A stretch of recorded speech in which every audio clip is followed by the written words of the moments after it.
بسم اللہ الرحمن الرحیم۔ السلام علیکم ورحمۃ اللہ وبرکاتہ۔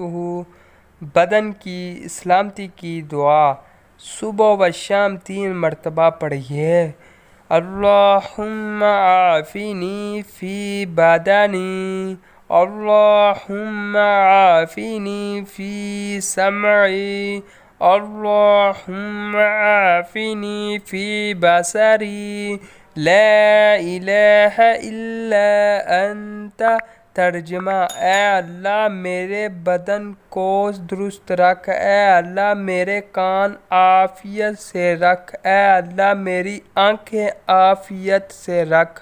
آپ کے سوا کوئی عبادت کے لائق نہیں۔ فضیلت حدیث: رسول اللہ صلی اللہ علیہ وسلم روزانہ صبح و شام کے وقت یہ دعا 3 بار پڑھا کرتے تھے۔ اللہ حافظ۔